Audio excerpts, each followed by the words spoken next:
buenos días a toda la audiencia que siempre es enorme en estos seminarios, son de gran atracción para los diferentes públicos en América Latina y en Iberoamérica.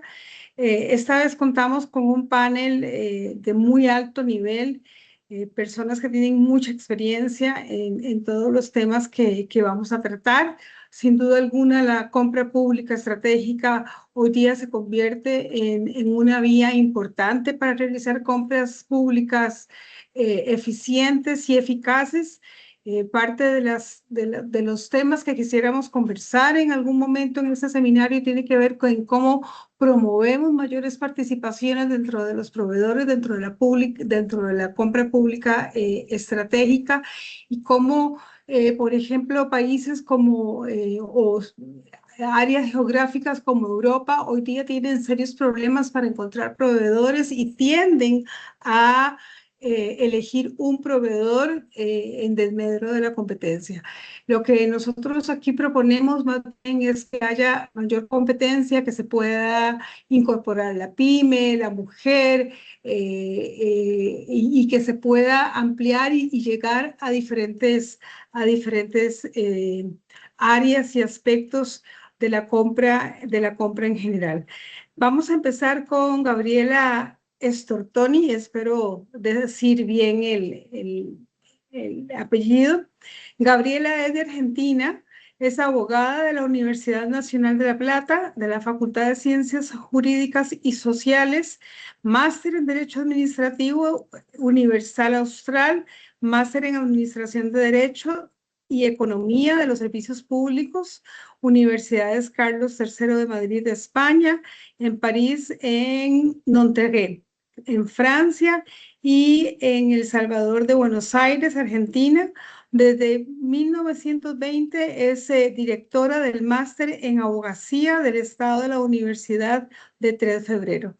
Gabriela, adelante, tenemos un tiempo aproximado de 12 minutos, ojalá lleguemos a, a respetar los tiempos para después poder escuchar las respuestas de todo el grupo en general. Muchas gracias.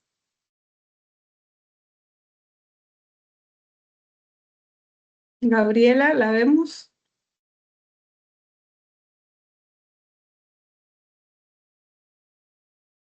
Ahí te tenemos en pantalla, Gabriela, no te Disculpe. vemos, pero ¿Ahora? ahí estás. Sí, Ahora sí.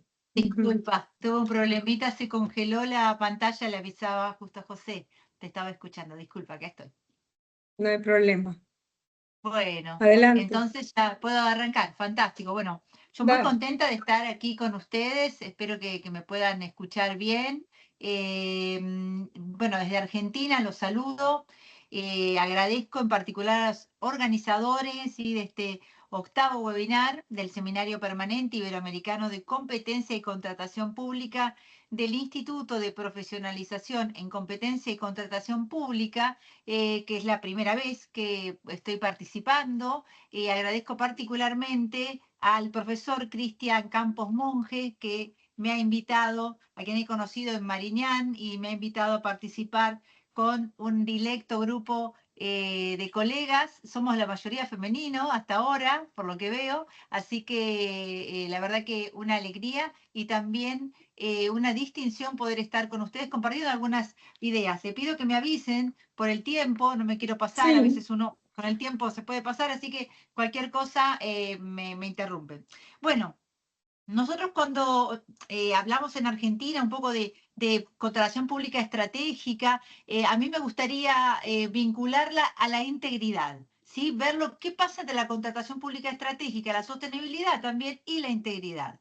Cuando nosotros tratamos de definir desde el derecho público, y yo les digo, yo estoy hoy en el sector privado hace varios años, soy titular de mi propio estudio, hace muchos años que vengo viendo lo que son las dificultades, sobre todo en grandes infraestructuras, de desarrollo de grandes infraestructuras y cómo alinear esa contratación con las políticas públicas, porque la contratación pública estratégica es definida como la utilización de los contratos que celebra el sector público para el cumplimiento de esas políticas. Claramente es muy amplio. Si nos fuéramos a Ronald Working, que es un maravilloso jurista y filósofo, nos hablaba de aquel juez herculeano, ¿no? Aquel que manejaba la totalidad de cuestiones para poder definir y discernir. Bueno, yo creo que en la contratación pública estratégica se nos aparece esa figura de Hércules, de tratar de manejar la totalidad de cuestiones con cara a un objetivo que yo ya voy a adelantar y que es el que va a marcar para mí y que debe marcar la agenda pública, que va a marcar esta breve exposición o ponencia que tiene que ver con la protección de los derechos fundamentales. No hay forma de contratar que no esté dirigida y que no satisfaga derechos fundamentales. No tiene otro objeto para mi modo de entender. Entonces, en este lugar, siguiendo a Jimeno Feliu, nosotros vemos que los contratos estratégicos, cuando más allá de una satisfacción funcional, ¿no? La compra particular, constituyen medios para que los poderes públicos orienten comportamientos de los agentes económicos beneficiosos, dice, para el interés general. Entonces, en esto voy a sumar el compliance, ¿sí? O la integridad, como se llama en el sector público. ¿Por qué? Porque la integridad y el compliance van a ser parte de esta visión estratégica, en tanto y en cuanto el cumplimiento legal y ético que se le va a trasladar al contrato público exige del funcionario y del contratante no solamente un obrar apegado a una norma, ¿sí? Y por lo tanto, desde el punto de vista positivo, la compra al valor más bajo, por ejemplo, podría llegar a ser una solución, sino que además tiene que acreditar la condición de integridad para contratar con la administración pública y el funcionario integridad en los procesos a través de los protocolos que garanticen, entre otras cuestiones, el flagelo o evitar el flagelo de la corrupción. En ambos casos, entonces, vamos a hablar del poder de compra estatal. La Argentina no tiene una gran o ninguna profusa, digamos, jurisprudencia en relación a dónde se dirige el poder de compra estatal, pero sí les tengo que contar que hay una sentencia del año 1996, post privatización, es una etapa similar a la cual estamos viviendo actualmente, donde se rescata la importancia del poder de compra estatal, o sea, hacia dónde debe dirigirse. Y el poder de compra estatal es el directo que viene del presupuesto, así como el indirecto que viene de las concesiones.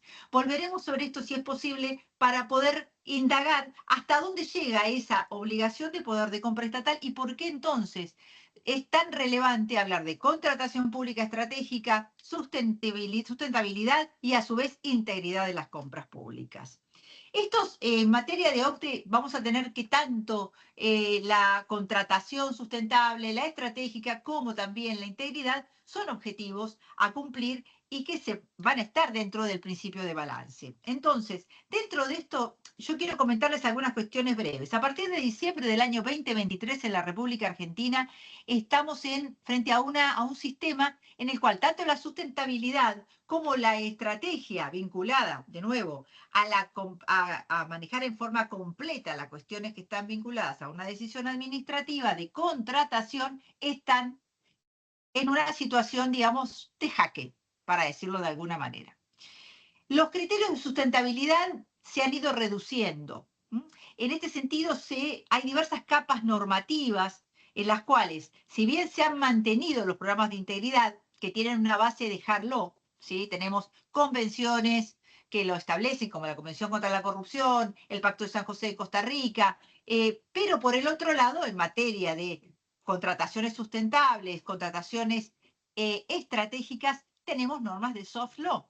Por lo tanto, en este sentido, vamos a ver, por ejemplo, que existe una norma que se va a mantener, que es el artículo 115, inciso B del decreto 1030, que regula las compras estatales en la República Argentina a nivel federal. Nosotros somos un gobierno federal, por lo cual tenemos que distinguir los planos, ¿no? Yo les voy a hablar de lo federal y algunas cuestiones locales.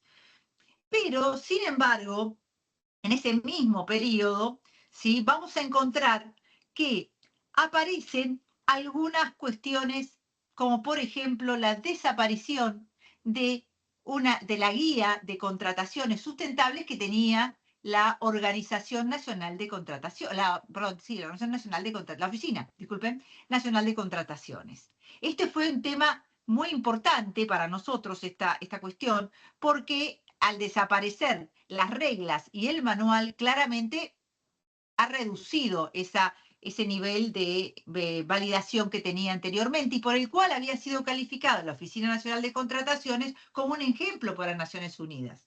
Otra de las cuestiones que apareció a partir del año 2023 es que se dicta un decreto, un DNU, materialmente legislativo, decreto 70 del año 23, que establece, entre otras cosas, la derogación del compre nacional. ¿Sí? ¿Esto por qué? Porque cuando estamos hablando de compras estratégicas, claramente tenemos que tener en cuenta que el desarrollo de los proveedores locales es uno de los objetivos hacia el cual debe dirigirse ese poder de compra estatal. Sí, ya.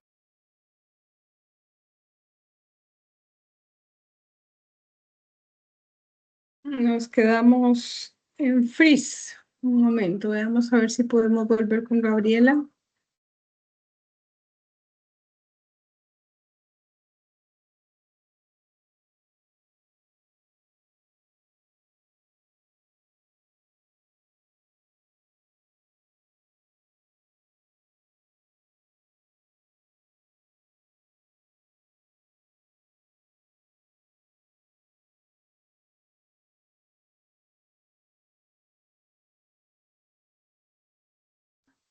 Hola, perdón. Hola, ¿se ve? No Hola. se ve, pero te ¿Me escuchamos, escuchan? Gabriela. Ok, disculpen, se ve que hay mala señal. Yo a ustedes, a ti te veo, Dora, a Ya, ti te veo. A los perfecto. demás no, a los demás no los veo, pero a ti te veo. Bueno, entonces, yo no sé Ya, si ahora me ahora estás sí. viendo. Ahora me estás viendo. Bueno, entonces, desde este punto de vista, entonces, les decía, hay un nivel legal que es este DNU que va a sacar el régimen de compra nacional y por lo tanto va a afectar el poder de compra estatal dirigido al desarrollo de las pequeñas y medianas empresas. En segundo lugar, también va a afectar la Oficina Nacional de Contrataciones. Sin embargo, van a quedar algunas cuestiones interesantes para que podamos restablecer el criterio de la compra estratégica y la compra sustentable. Entonces, uno de los temas que me interesa es la Corte Suprema de Justicia de la Nación en la Argentina, que ha dicho que la contratación implica obtener los mejores productos al precio más conveniente. Y aquí empieza a aparecer una idea. O sea, no es comprar lo más barato, sino comprar lo mejor. Y en este sentido, una compra estratégica va a estar en línea. Entonces, ese poder de compra estatal es un instrumento de política pública que no es neutral, que en la decisión de compra va a producir efectos en el mercado, aunque el comprador no se lo proponga.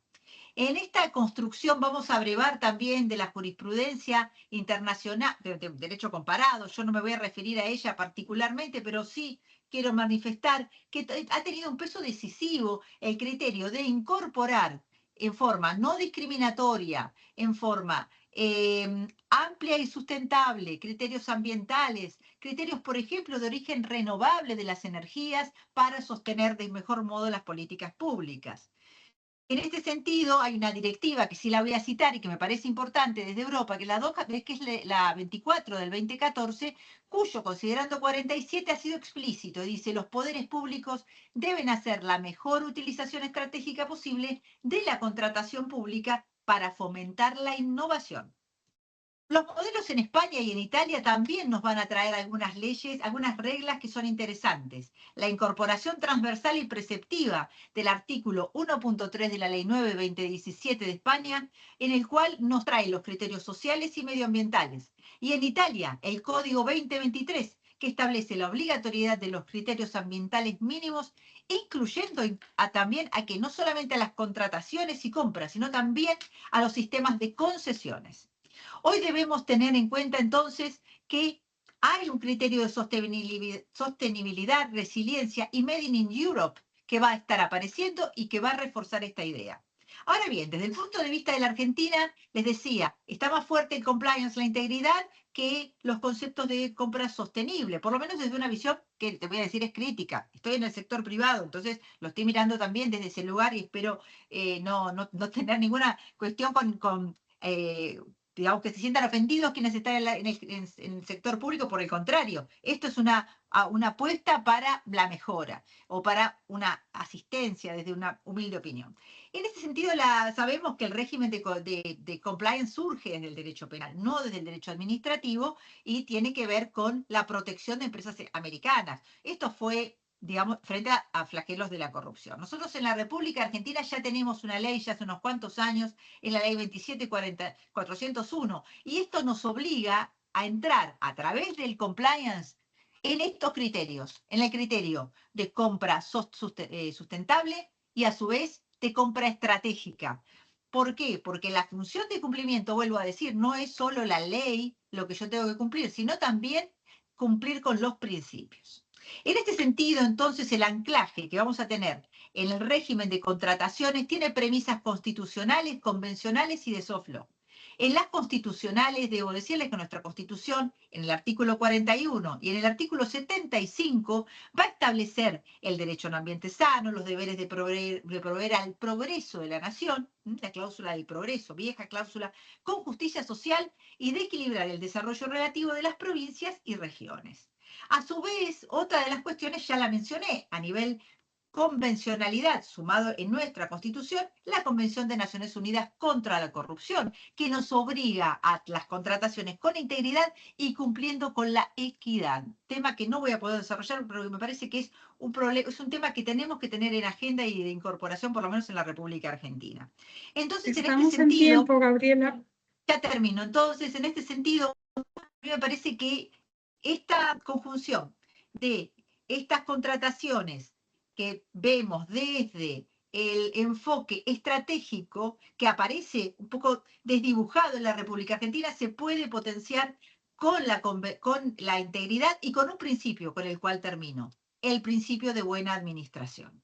Ese principio está establecido hoy en la República Argentina a nivel legal, por lo cual tiene un alcance formidable. Apareció en la ley bases y se incorporó en la ley de procedimientos administrativos, por lo cual todo tipo de contratación debería estar cumpliendo no solamente con las normas legales, sino también con los principios que informan, entre ellos la protección al medio ambiente y la protección a lo que implica el acceso a los mercados y en este sentido la no restricción para el desarrollo de las pymes, por ejemplo.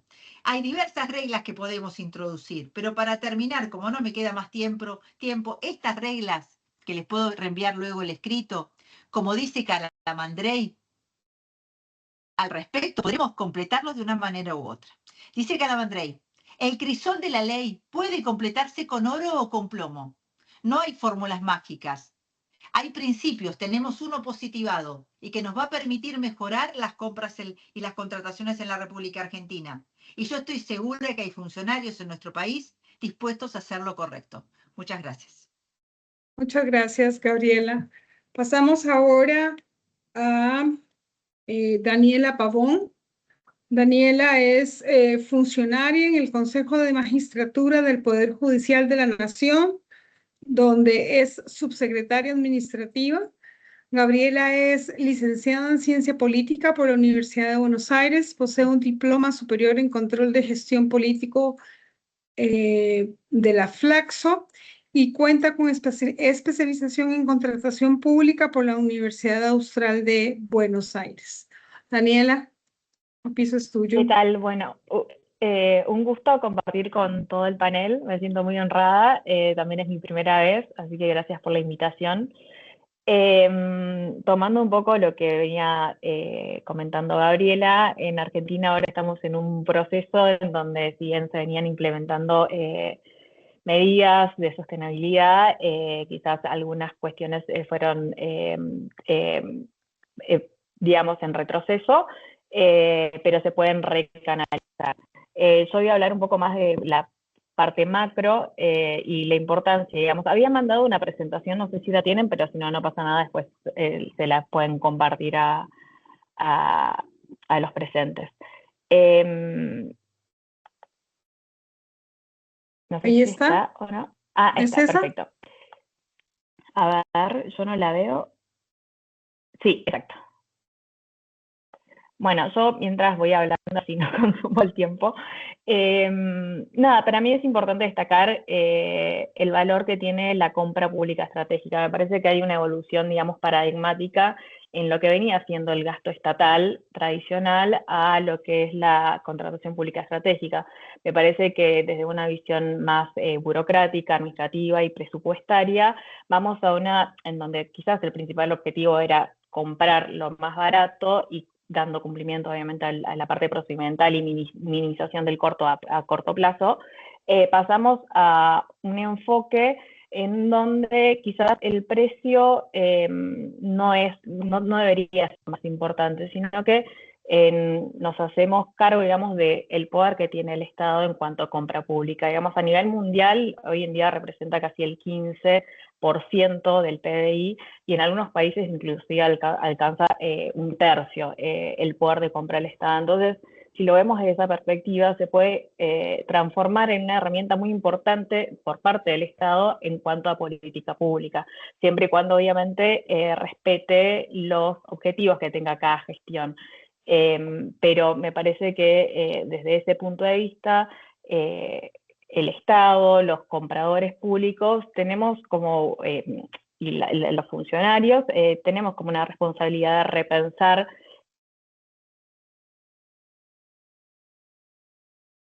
Gabriela, te muteaste. Gabriela, estás muteada. Daniela, estás muteada.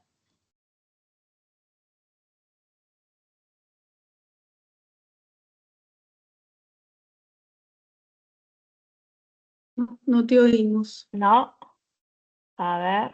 Ahí No se está bien. Ahí escucha, sí, Daniela. ahora sí, genial, gracias. Bueno, nada, me parece que es importante que esta herramienta, digamos, que está a la mano del Estado, pueda usarse de una buena forma. Y como decía un poco Gabriela, también es importante el principio de la buena administración, que, digamos, muchas veces la eficiencia económica que se trata de conseguir también tiene que estar vinculada con una equidad social y una preservación ambiental. Sabemos, digamos, de la agenda de la ONU, los objetivos 2030, que tienen en los objetivos 8 y 12 principalmente, una capacidad de comprar y producir de forma responsable y sostenida, y también de poder fomentar el trabajo digno y crecimiento económico inclusivo. Un poco comentaba Gabriela que hoy en día acá en las concesiones, por ejemplo en la ciudad de Buenos Aires, en cuestiones de concesiones de servicio, por ejemplo, hay cláusulas que se pueden imponer o imponer como obligatorias, que sea de reabsorción de trabajo de las personas. Digamos, cuando cambia una empresa de servicio, se puede decir a la empresa que reabsorba, o diferentes puntajes. También, digamos, en la ciudad de Buenos Aires existe como cláusulas de inclusión social en cuanto a empresas que terciarizan el servicio para que incorporen el 4% de personas con discapacidad.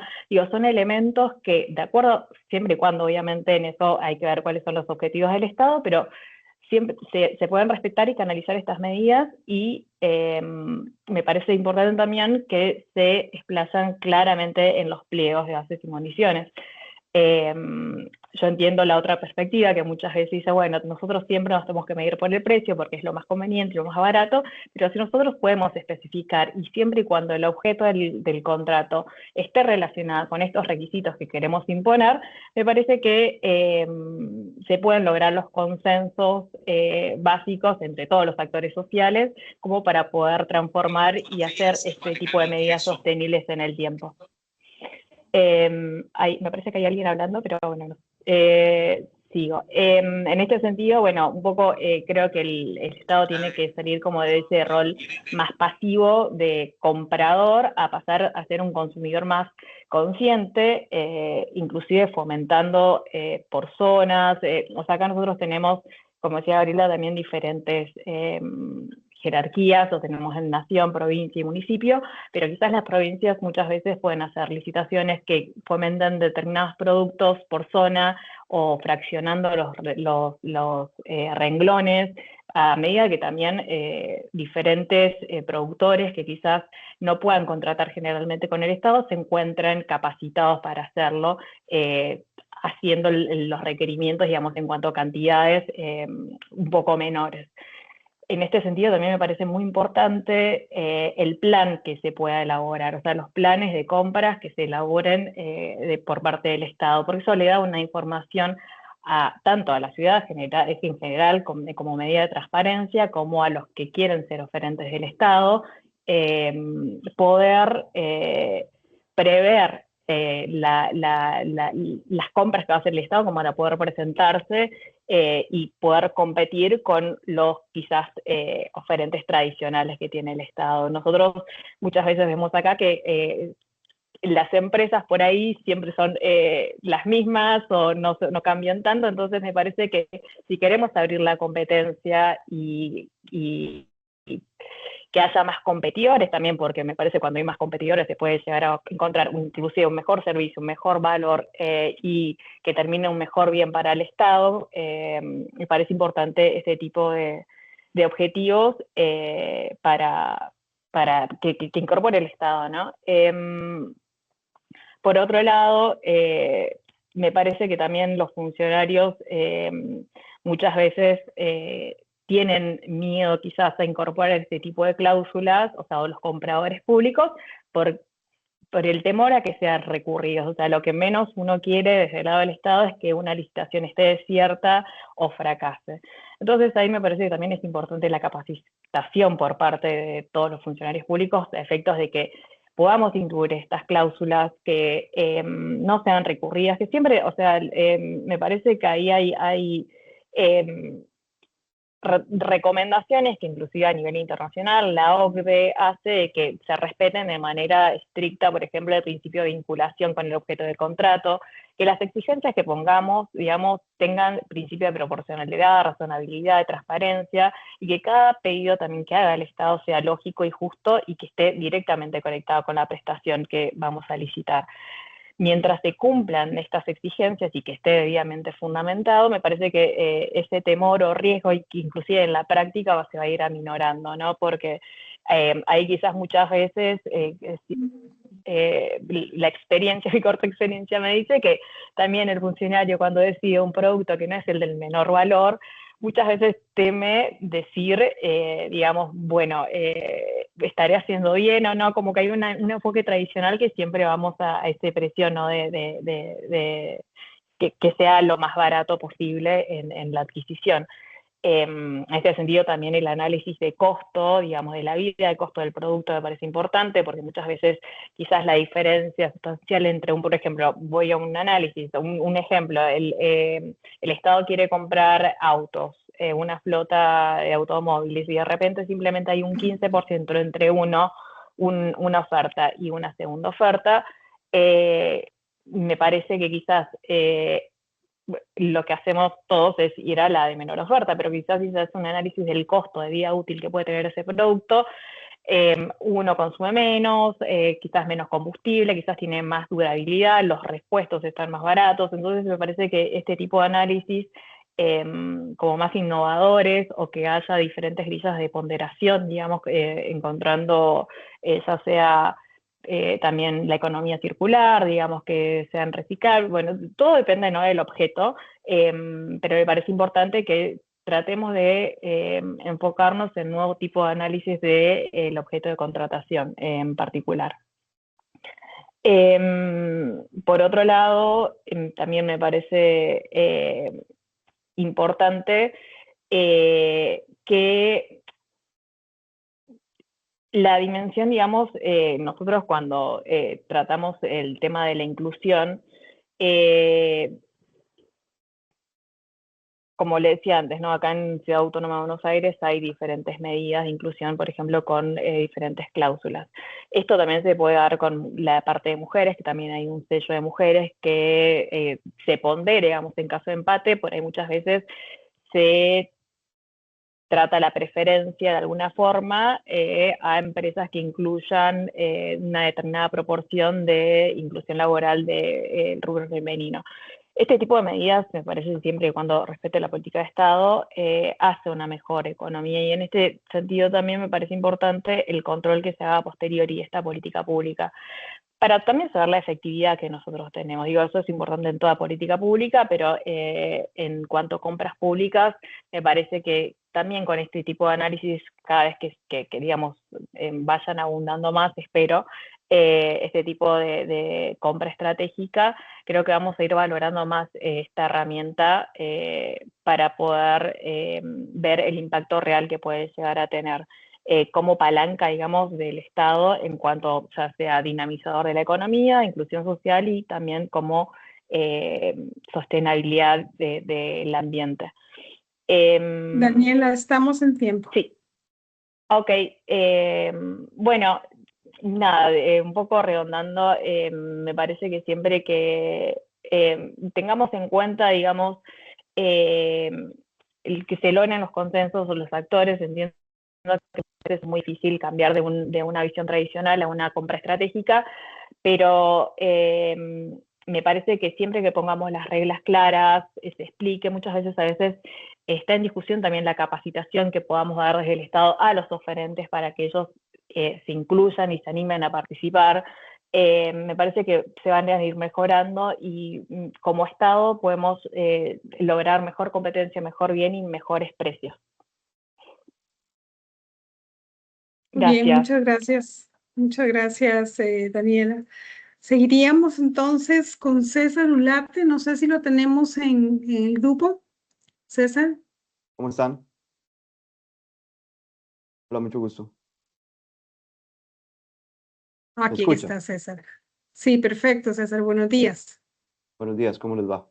César es profesor en macroeconomía, econometría, gestión de riesgos, con pericia en estudio de políticas públicas, economista e investigador del Banco Central de Costa Rica, con especialización en temas de política monetaria, finanzas del Estado y econometría. Es graduado de la Escuela de Economía de la Universidad de Costa Rica y posee una maestría en ciencias de la Barcelona School of Economics. César, Mu- te escuchamos. Muchas gracias por la introducción y por la invitación. En el breve tiempo que tenemos, voy a tratar de dejar algunos mensajes que más enfocados desde el punto de vista económico, sin tratar de repetir tanto las buenas ideas que expresaron las compañeras Daniela y Gabriela anteriormente. Lo primero, como bien decía la compañera Daniela, entender la magnitud de lo que estamos trabajando nos permite avanzar hacia el impacto que queremos o que podemos tener a través de la contratación pública. Estamos hablando de que en promedio los países desarrollados representan un 13% del PIB, ese instrumento económico que es la contratación, lo que quiere decir que le estamos dando un inmenso poder de compra al Estado. Lo segundo es que hasta dónde podemos incorporar objetivos adicionales dentro de esa contratación pública sin que esto afecte la competencia. Como bien mencionan las compañeras, lo típico o lo tradicional hace algunos años era minimizar el precio. El que me ofrezca lo que me cueste más barato. Actualmente es maximizar el valor. ¿Cuál valor? El valor neto público. Entonces se incluyen otros objetivos de calidad, durabilidad, desempeño, servicio e innovación. Dentro de esos objetivos se pueden tener una serie de principios adicionales que se requieren y también el ciclo de vida del negocio. Entonces, hay un problema. Más objetivos implica más requisitos, potencialmente menos oferentes, como se ha visto en las contrataciones y en los datos que se vamos a mostrar ahora en los mensajes finales, y esto implica una menor presión competitiva. Quiere decir que a veces de buenas intenciones están empedrados los caminos del infierno en el sentido de que podemos plantear objetivos que nos lleven a peores resultados. Entonces hay algunos análisis que tenemos que hacer cuando planteamos estos objetivos. ¿Qué tipo de análisis? Si el costo de oportunidad de incluir un objetivo adicional es mayor que el beneficio dentro de la contratación pública. Entonces, para estos objetivos de calidad, sostenibilidad, innovación, ¿cuál es el objetivo fiscal que estamos queriendo ahorrar en términos fiscales? ¿Cuál es el efecto social? ¿El costo administrativo va a disminuirse? ¿Vamos a aumentar la competencia? Entonces, cada uno de estos requisitos suma dentro del proceso. Suma, entonces, por ejemplo, en alguna infraestructura que teníamos que nos cueste 100, al poner un requisito adicional, nos llega a costar 112. ¿Por qué? Porque tiene que cumplir con una normativa, porque tiene que cumplir con algunas certificaciones. Entonces, esto nos suma un costo. Nos suma un costo de restringir el mercado, que implica menor competencia. Entonces, dentro de esto, lo que nos quiere decir es, tenemos que hacer un análisis de que estos requisitos adicionales a los cuales nos está llevando la literatura en contratación pública, que se pueden incorporar, sean beneficiosos. En economía hay un premio Nobel que es asociado a Timberger, que lo que dice es que cada objetivo tiene que, para poderse lograr, tener un instrumento. Entonces, dentro de la contratación, tenemos que tener los suficientes instrumentos para poder lograr estos objetivos. Entonces, dentro de estos objetivos e instrumentos, en la relación entre objetivos e instrumentos, planteamos algunos principios que mencionaban las compañeras. Entonces, antes de pasar a estos principios, algo fundamental es analizar el costo del ciclo de vida del proyecto.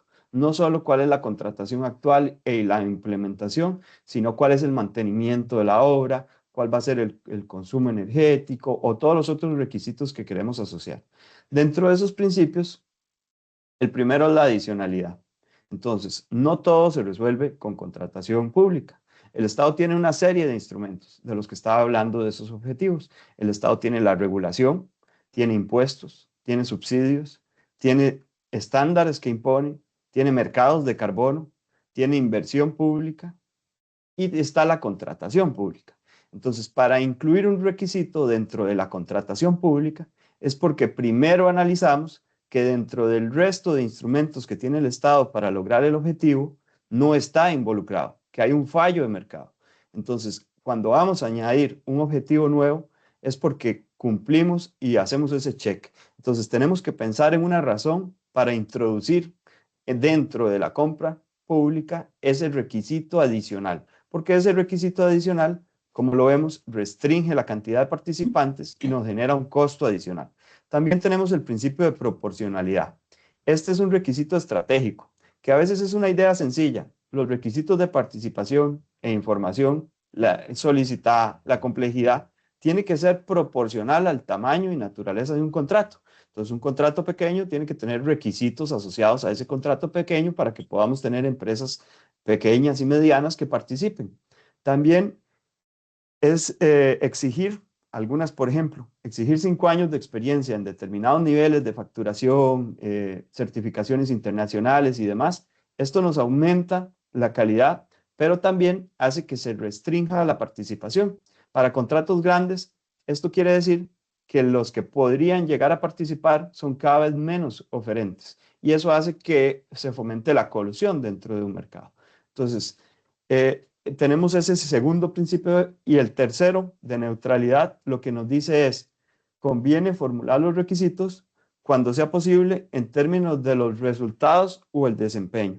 Entonces, acá, por ejemplo, cuando hablamos de políticas públicas, el mejor ejemplo es en Dakar, en Senegal. Entonces, en Senegal, el diésel es relativamente contaminante, el diésel que se utiliza. Entonces, el objetivo de política pública es disminuir las emisiones de carbono.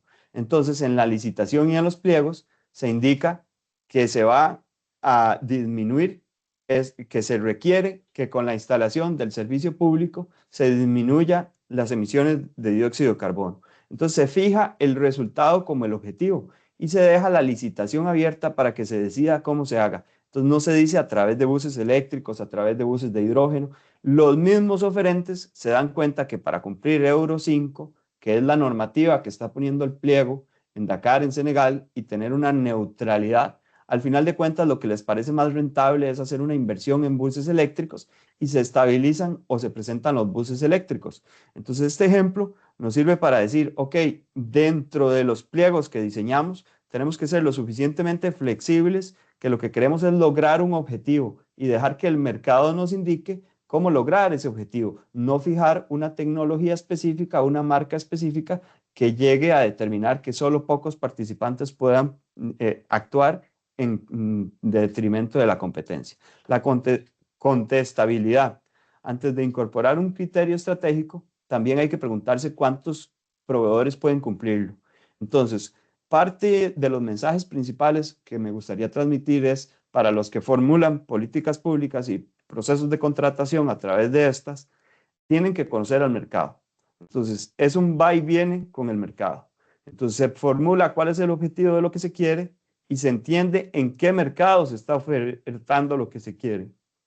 Eso es contestabilidad. Eso es poder y saber que si yo voy a poner un requisito, si hay solo uno que lo puede cumplir o si hay 10 que lo pueden cumplir. Ese estudio del mercado es el segundo mensaje más importante que me gustaría que se quede en el breve tiempo que tengo de la participación. Y finalmente, las cosas se hacen de manera temporal. Entonces, los criterios estratégicos no son automáticamente permanentes. Entonces, deben revisarse si se lograron los objetivos y estarse modificando o estudiando con cierta periodicidad. Entonces, esta evaluación, ¿cómo nos damos cuenta de si funcionó? Bueno, hay diferentes dimensiones que podemos evaluar. La competencia, si el valor por dinero invertido está obteniendo el resultado, si se cumplió el objetivo estratégico que se planteó a través de los instrumentos de contratación pública, cuál es la estructura de mercado, cuántos oferentes y cómo ha sido esa gestión en términos de tiempo, costos administrativos, cumplimiento de una licitación particular. Algunos hallazgos finales, porque sé que ya estoy en tiempo, para que tengamos en cuenta las restricciones que se han tenido dentro de la contratación pública, han hecho que en 41, casi 42% de los procedimientos de contratación pública en Europa solo aparezca un oferente. En 2011 era diferente, habían 23,5%.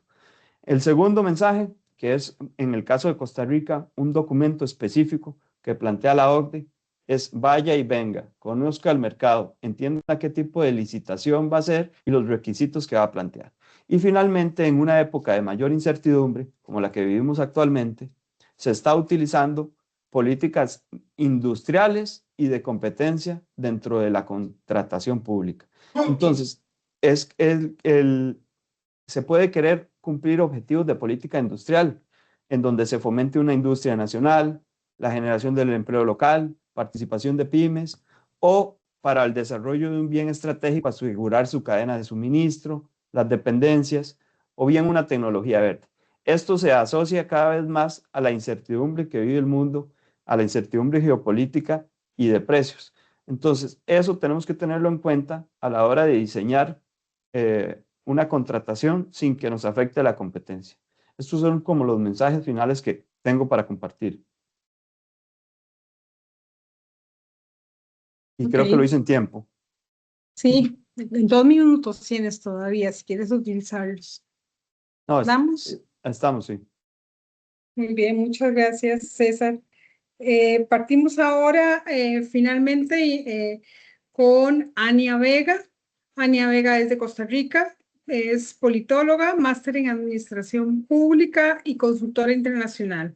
Con experiencia en creación, evaluación de política pública, es ex viceministra de Telecomunicaciones, ex miembro del Consejo de la Superintendencia de Telecomunicaciones de Costa Rica, la Autoridad Sectorial de Competencia en Telecomunicaciones y coordinadora del proyecto de ley para regular el principio de neutralidad competitiva. Ania, por favor, queremos escucharte. Muchas gracias, doctorita. ¿Me avisan si me escuchan bien? Te escuchamos perfecto. Ok, vamos a aprovechar el tiempo. Muchísimas gracias a los colegas que expusieron en la primera fase. Cuando uno es el último, a veces dice, qué tortón, pero bueno, ahora me permite complementar desde mi perspectiva de competencia y libre concurrencia los extraordinarios aportes que han expresado mis compañeros. Vamos a ver. Yo quisiera iniciar con una idea muy sencilla. La competencia y la libre concurrencia en materia de contratación pública no comienza cuando se publica un pliego cartelario ni cuando aparece una posible colusión. La competencia, la libre concurrencia, que es un principio constitucional en Costa Rica, pero en la mayoría de la legislación del mundo también, comienza mucho antes, cuando el Estado decide qué problema quiere resolver, cómo estructura un mercado, a quién le permite participar vía cartelaria, qué incentivos se están creando en los mercados. Por eso mi planteamiento no es crear una superautoridad ¿verdad? Que vigile todo, que controle todo y que no permita hacer nada, sino convertir la figura de la competencia en una línea coherente para el país. Construir una política pública, entonces, que haga coherente los tres grandes espacios que en el caso costarricense confluyen, pero no se articulan. La planificación nacional, la promoción y la abogacía de la competencia y el diseño de la contratación pública para el país. La competencia, entonces, es una condición para obtener un valor, no solo por el recurso, que sea menos costo o que se adjudique por menor precio, sino además calidad, innovación, sostenibilidad, como han expuesto, y especialmente un valor público. La meta es entonces que la competencia sea por diseño y no por accidente. O sea, hasta que ocurre algo, levanta la bandera del tema de competencia. Y existe en el caso costarricense una posibilidad de alinear esos tres niveles que les conversaba. Propongo entonces mirar el tema desde tres niveles. Primero, el de las autoridades. En el caso costarricense, que es muy particular, existen dos autoridades, la COPROCOM, que es la Autoridad Nacional de Competencia, y la SUTEL, que es la Autoridad Sectorial de Telecomunicaciones en materia de competencia. Ambas tienen potestades legales para definir las prioridades de promoción, abogacía, que no es sustituido por ningún otro de los actores públicos. El otro nivel es el de gobierno. Ahí es donde comienza toda esta historia, porque ahí, César, tal vez creo que tiene un micrófono abierto. El segundo nivel es el de gobierno. Las políticas públicas son macro, parten de prioridades del Poder Ejecutivo y se organizan mediante, en el caso costarricense, del Plan Nacional de Desarrollo de Inversiones Públicas. Es decir, por un lado, las autoridades de competencia hacen los análisis posibles posteriores de promoción y abogacía, y por otro lado, Mideplan establece el Plan Nacional de Inversiones. Ya tenemos dos grandes instrumentos que nos permiten trazar una línea de cooperación, tanto para planes sectoriales como inversión y distribución de presupuesto y, por supuesto, para el tema de licitaciones. Mideplan entonces coordina esa parte, los ministerios rectores formulan su sector propio y así es como se conducen, en el caso costarricense, las políticas sectoriales. El tercer nivel es la convergencia jurídica. No se trata de que Mideplan decida cuándo hay o no competencia, ni que COPROCOM o la SUTEL definan la política pública de gobierno.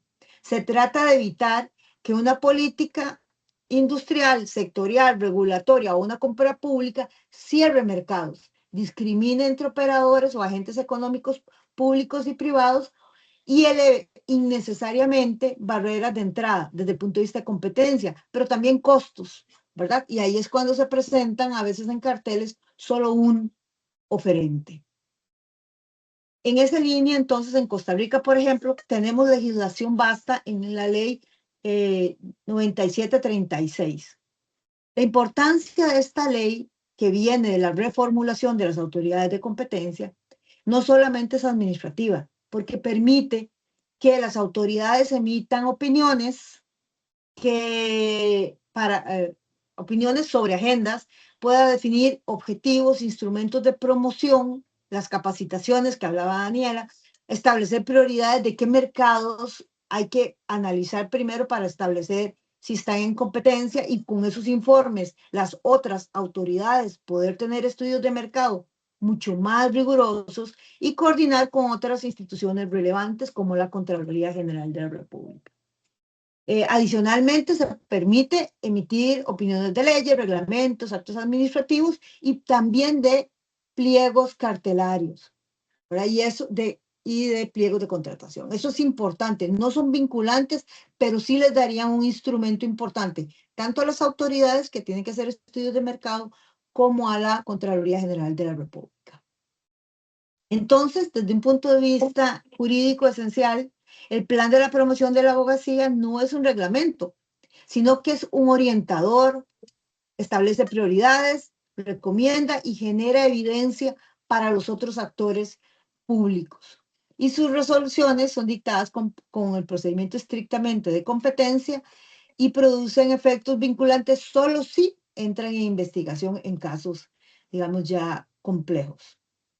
Entonces, para ir aterrizando, cada instrumento tiene su propio dueño jurídico, o sea, la institución que lo respalda o que le toca hacer esa tarea.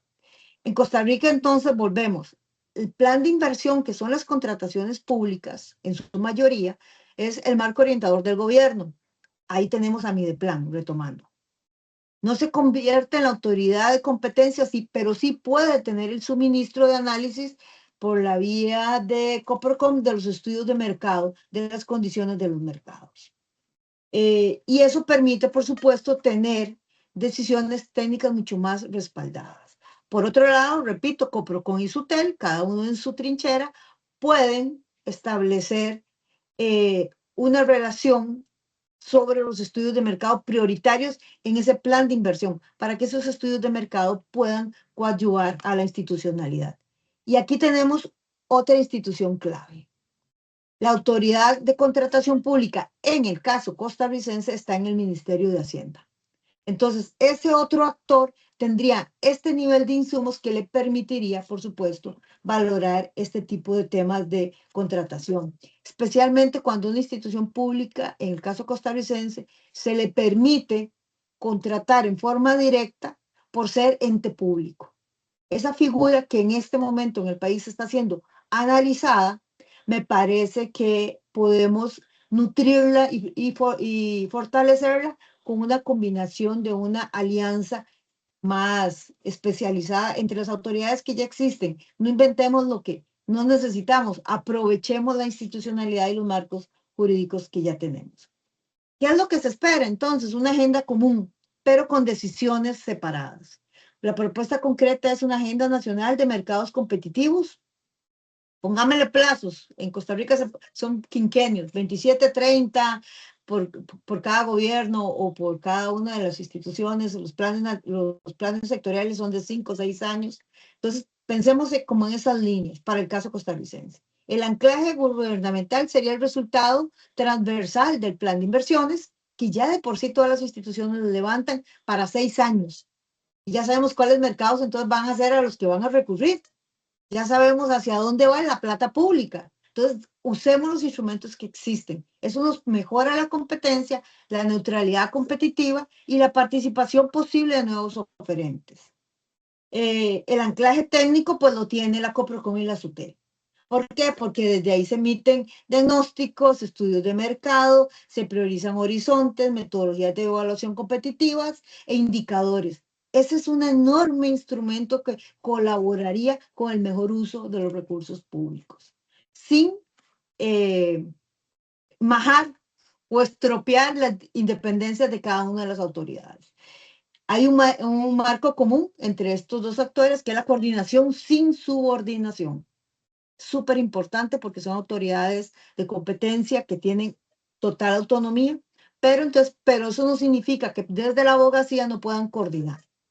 Cada actor traduce el resultado en su instrumento. Trabajan. El mercado, el sector privado tiene mayor certeza de hacia dónde van los recursos públicos, que como bien han dicho todos, pero especialmente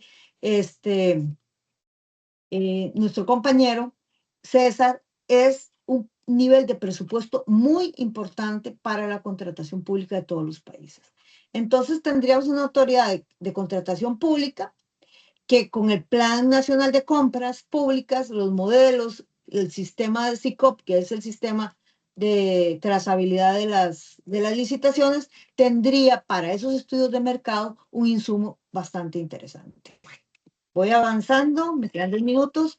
En Costa Rica, entonces, la contratación puede separarse con ese tipo de relaciones. La primera, estructural, con las autoridades que ya hablamos, y la segunda tiene un nivel ya post-licitación o contratación, que es la de la Contraloría General de la República, un cuarto actor determinante en todos los países. Los entes contralores, al final, son los que sí o sí analizan que ese procedimiento se dé, pero tienen un resguardo fiscal, un resguardo de presupuesto, un resguardo financiero. En este caso, podríamos valorar que algunas prácticas que ya se han dado se convierten en un protocolo de enlace entre las autoridades de competencia con la Contraloría General de la República para que esos pliegos cartelarios puedan tener un referente de mercado. No es sustituir, no es imponer, es complementar. Las mejores prácticas están en OCDE, están en Australia, perdón, en Portugal y en Corea. Ahí están los casos. Después podemos ahondar en ellos. Para cierre, entonces, son 3 decisiones los que yo quisiera plantear. Primero, incorporar los planes de inversión que ya existen en una forma transversal de la competencia, de la neutralidad y la competitividad de los países. No como norma sancionatoria, sino como una proyección de colaboración de Estado. Segundo, maximizar el artículo 20 de la ley para que las autoridades de competencia puedan generar esos estudios de mercado macro que puedan ayudar a los sectores. Y el tercero, traducir ese marco en planes sectoriales. Esto nos permitiría muchísimo colaborar sin imponer ni sustituir las competencias de cada uno. Es decir, una política pública fija el norte. Las autoridades de competencia aportan el método y los responsables de licitar serían los sectores o las instituciones públicas, y la contratación y la parte operativa se vería desde los ministerios. La Contraloría mantendría su control con independencia, pero con la coadyuvancia de las autoridades de competencia. Estamos, y me pasé un poquito.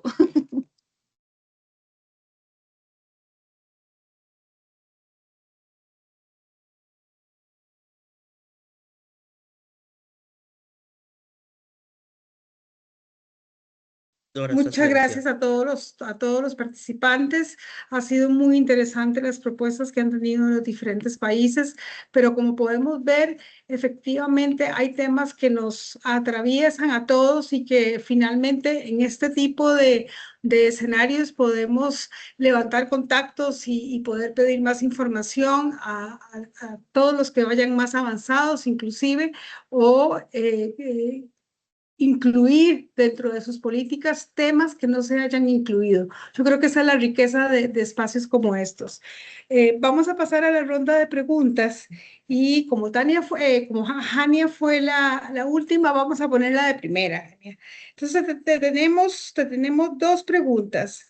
La primera es, ¿cómo crees tú que podemos operar sin invadir a la Contraloría General de la República, que es un ente que es importantísimo en la mayoría de los países, yo diría que prácticamente en todos, pero ¿cuál es tu visión? ¿Cómo crees tú que eso podría no invadir la Contraloría, todo el planteamiento que hiciste? Y la segunda es, ¿cómo probar que la política genera competencia real? Y que no es competencia simulada, como sucede en muchos países de América Latina, en donde el mercado es muy pequeño y tienden a ponerse de acuerdo, y primero yo, después sigue usted, y falta romper esos estados de proveedores únicos o proveedores exclusivos y tratar de abrir más los mercados. ¿Cómo lo miras?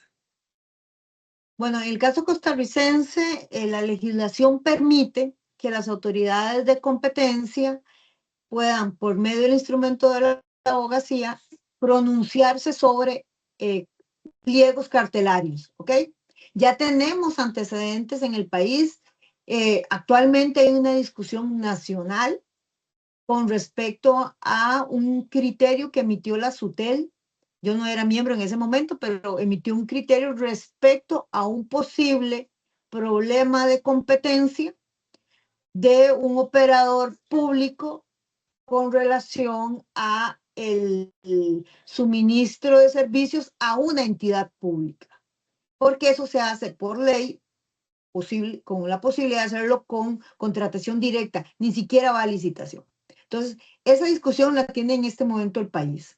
Pero bueno, ¿por qué sucedió esto? Porque la Contraloría indicó que esas prácticas que estaba teniendo el operador iban en contra, efectivamente, a partir del informe de SUTEL, de la competencia, por tanto tenía roces, y que debía de abstenerse o disminuir esta práctica. Estoy resumiéndolo muy rápido el caso, pero esa línea se da con un informe que hizo el regulador como especializada autoridad sectorial en competencia. Entonces, en lugar de esperar a que sea un caso perdido, ¿verdad? Me parece que sería súper importante que exista un protocolo, porque hay trazabilidad, hay transparencia, hay reglas del juego claras, hay un trato idéntico de casos, ¿verdad? No una autorización previa, sino un protocolo donde, por ejemplo, el primer filtro sea la activación selectiva, únicamente hay alertas objetivas o un oferente único, reiterado, especificaciones excluyentes o patrones de adjudicación.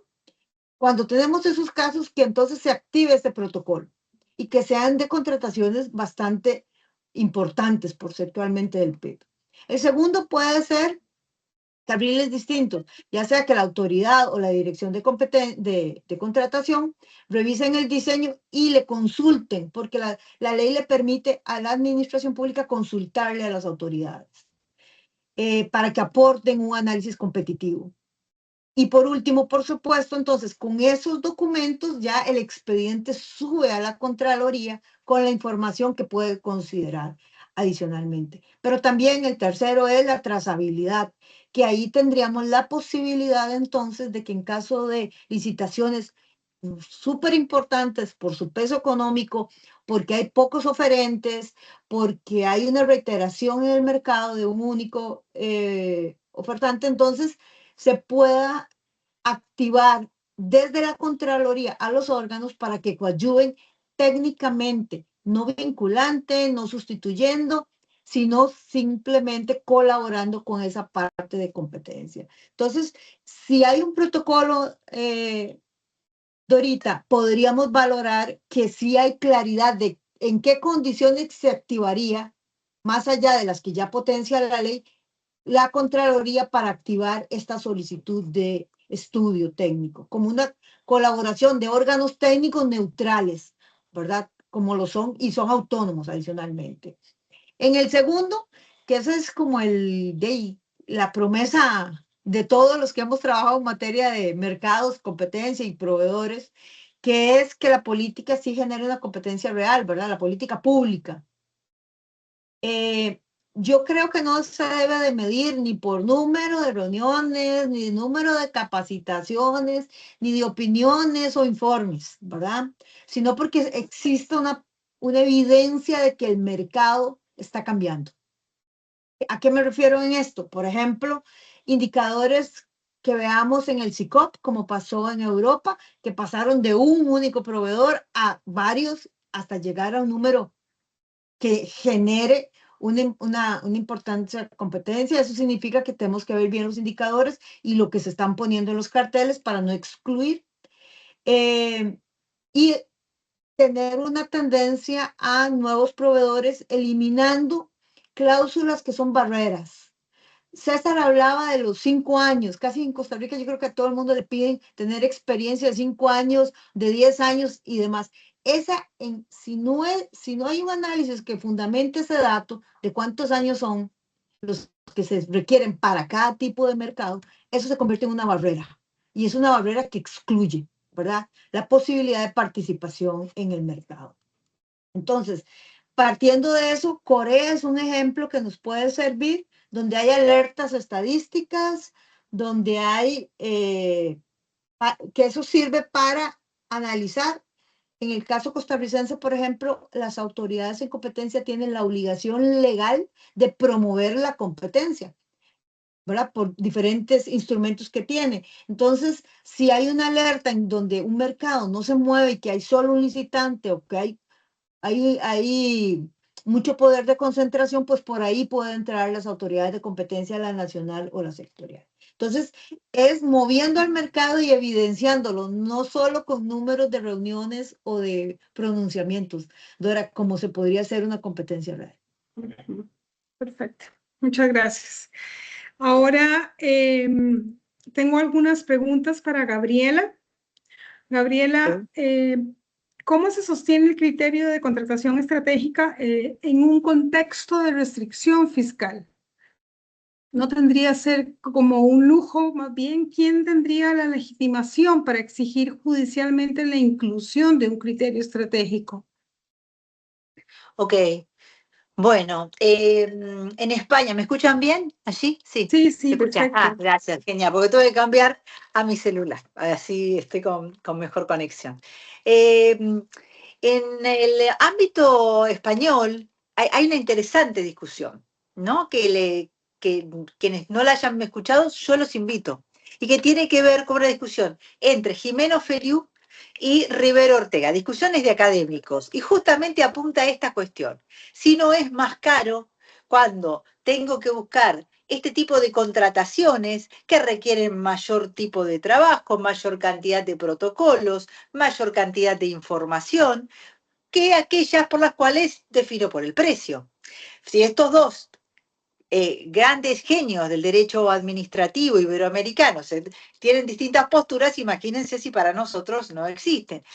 Yo creo que en relación así, en economías como las nuestras, la Argentina sobre todo, que tenemos todavía una microeconomía compleja, es claro que puede tener una primera tacha política, pero efectivamente considero que no existe un aumento del déficit fiscal o de los costos fiscales cuando primero tenemos a los funcionarios profesionalizados. Con funcionarios profesionalizados ganamos muchísimo, ¿sí? Cuando evitamos procesos donde mayor papel no es mayor garantía de seguridad de la contratación pública. Esto creo que también, buenos protocolos, ágiles, lenguaje sencillo, hay un montón de herramientas que nos ayudan. Y por otro lado, me parece que puede llegar a ser más caro no tenerlo en cuenta. ¿Por qué? Porque vamos a evitar juicios, vamos a evitar contrataciones que terminan mal, vamos a evitar productos que no son buenos, de buena calidad. Entonces me parece que en realidad todavía sigue siendo como una especie de discusión académica por un lado, sí, porque siempre la oferta más conveniente es una discusión de cuánto requiere para poder ser adjudicada. Estoy hablando de algo muy antiguo, ¿no? Que hoy se potencia con la compra estratégica o la sustentable. Pero me parece que esta sería una de las cuestiones. Y luego, como les decía yo en la parte que me tocó hablar, en Argentina no tenemos mucha experiencia a nivel federal. Sí a nivel local, Daniela quizás puede tener alguna otra información desde la ciudad autónoma de Buenos Aires que es muy proactiva en este tipo de cuestiones. Ahora, a nivel nacional, yo lo que les diría es que aparecen, al menos el primer nivel es la discusión ambiental. Yo podría llegar a sede judicial y estar legitimado cuando se trata de una afectación a una cláusula ambiental, a una cláusula social. Y aquí aparece algo muy interesante que sí la Corte Suprema ha estado aplicando ya desde el 2006 en un caso muy paradigmático que se llamó Mendoza y que se llama conflicto estructural. O sea, aparecen innumerable cantidad de sujetos, porque no es solamente el contratante, aparece la sociedad que puede estar afectada por esa falta de tutela en materia ambiental o en materia social que se da en ese compra o contratación. En segundo lugar, discriminatoria. Casos Cisneros. Si hay una discriminación en esa contratación, claramente creo que eso puede ser residenciado y nosotros tenemos una vía de amparo muy rápida y eficaz que es constitucional. Tercero, la más difícil, que el oferente se oponga. Y aquí debo decirles que en Argentina es complejo. El oferente tiene miedo, así como el funcionario tiene miedo a firmar cuando le resulta más fácil firmar por el precio más bajo que firmar cuando tiene que hacer una serie de cantidad de informes, ¿sí? Que contribuyan a que su decisión esté motivada y esté fuerte. Lo mismo le diría el oferente, por lo menos en Argentina, es bastante reticente a generar algún tipo de discusión con la administración pública contratante. Esperemos que esto se elimine, pero son cuestiones que tienen que ver con la cultura y con realidades. Esto me parece que son algunos tips que les puedo dar y bueno, y agradezco la invitación de estar de nuevo acá. Muchas gracias. Daniela, algunas preguntas para ti. La primera es, Bien. ¿cómo lograr que esto no sea una carga para el Estado? Muchas veces cuando desde el Estado se incorporan nuevos requisitos sociales o ambientales en las compras públicas, las áreas de compras sienten que eso significa más trabajo más controles y más trámites. ¿Cómo hacemos para hacer que esto sea liviano, que no lo vean como una carga, sino más bien como parte de la gestión habitual de la compra? Acá un poco me parece importante que no dependa solamente, digamos, de la voluntad de cada área de compras. Quizás si dejamos que cada organismo decida por separado, se incorpora una tal criterio social o tal criterio ambiental, vamos a tener experiencias muy diferentes y probablemente avances muy desiguales. En ese sentido se me hace importante, tanto inclusive también a veces en la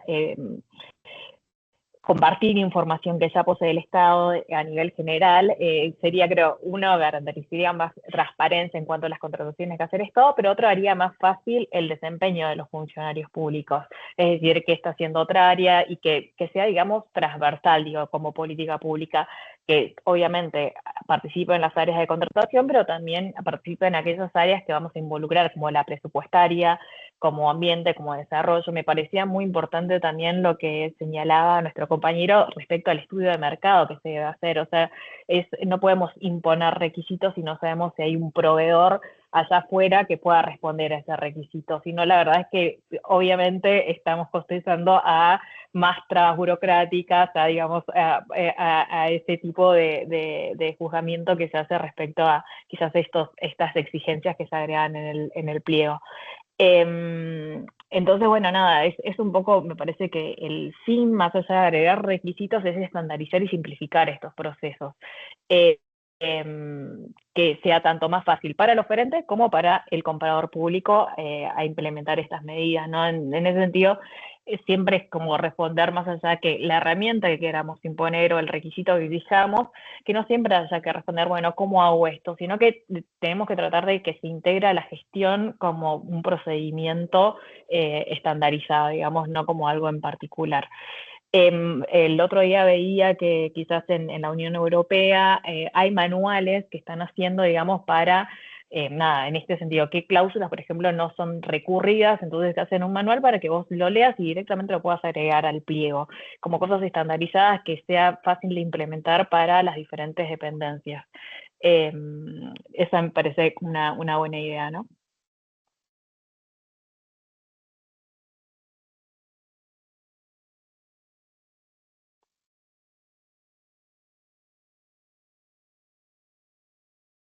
No te escuchamos, ¿eh?